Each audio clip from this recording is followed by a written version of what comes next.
Donc bonjour, je suis Elisa Marguerite, je suis enseignant-chercheur en viticulture à Bordeaux Sciences Agro et j'effectue mes activités de recherche sur la tolérance à la sécheresse des porte-greffes de la vigne au sein de l'Institut des sciences de la vigne et du vin. Bonjour, Jean-Christophe Barbe, je suis professeur d'œnologie à Bordeaux Sciences Agro. Mon activité de recherche concerne principalement les arômes des vins et je suis responsable de l'axe déterminant des propriétés sensorielles qui rassemble les biochimistes, chimistes, spécialistes du génie des procédés et de l'analyse sensorielle qui tentent de faire un lien entre la composition du vin et la perception par le consommateur. Spécialisation viticulture-œnologie du département viticulture-œnologie. Les enseignements sont synchronisés avec ceux du diplôme national d'œnologue et conduisent à un double diplôme.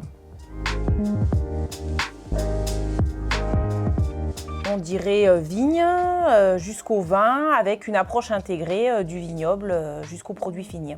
Notre objectif est de former des cadres techniques avec une forte expertise scientifique et très imprégnée des enjeux de la filière.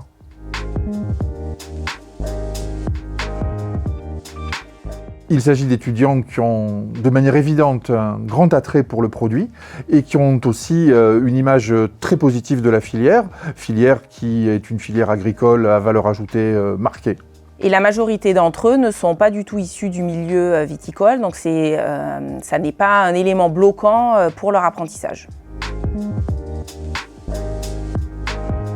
Alors, en première année, il s'agit surtout d'éveiller les étudiants au process de vinification ou aux principaux enjeux de la filière, qu'il s'agisse de l'adaptation au changement climatique ou de la baisse des intrants. Et en deuxième année, les enseignements du diplôme national d'œnologue commencent pour 2 années. Après le diplôme national d'œnologue, la dernière année de formation débute par un stage dans un contexte international et se déroule comme classiquement à Bordeaux Sciences Agro. Un des points de force de cette année est la réalisation d'un audit technique ou technico-économique, généralement d'une structure de production, où l'ensemble de la promotion ainsi que les enseignants forment un véritable bureau d'études pour aller gérer collectivement ce projet.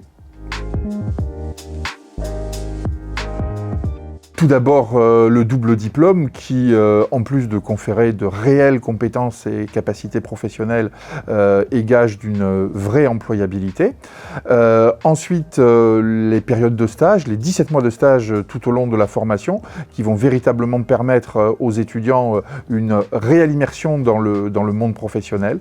Et ensuite, peut-être le profil de l'équipe pédagogique où les enseignants de la spécialisation ont occupé ou occupent des fonctions, que ce soit dans des structures de production ou bien dans les organisations de gouvernance de la filière. Alors, la spécialisation bénéficie d'une forte employabilité des étudiants. On peut dire qu'on a à peu près 50% des étudiants qui occupent des postes dans le domaine de la production, que ce soit au vignoble, au chai ou sur l'ensemble des opérations d'une exploitation viticole. On a une vingtaine de pourcents d'étudiants qui sont investis dans les entreprises amont-aval au niveau des fournitures, que ça puisse constituer de la fourniture au niveau du vignoble ou tonnellerie, bouchons par rapport au vin. On a une vingtaine de pourcents aussi qui sont investis dans les organismes de développement tels que les chambres d'agriculture, l'Institut français de la vigne et du vin.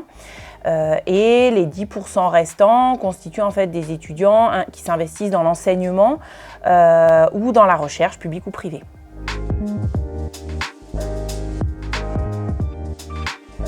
Donc, en tant qu'ancienne étudiante de l'école, je suis bien placée pour pouvoir observer l'épanouissement de nos étudiants.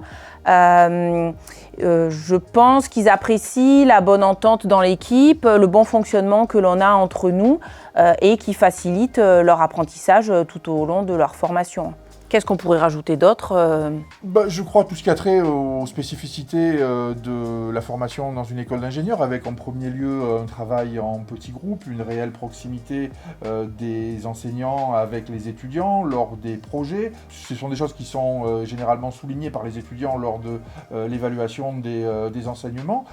Et puis également ce travail en petits groupes sur des supports très professionnels, ça nous donne un moyen de délivrer le message d'une manière différente et je crois aussi très enrichissant pour nous. Et c'est vraiment un point fort de notre spécialisation.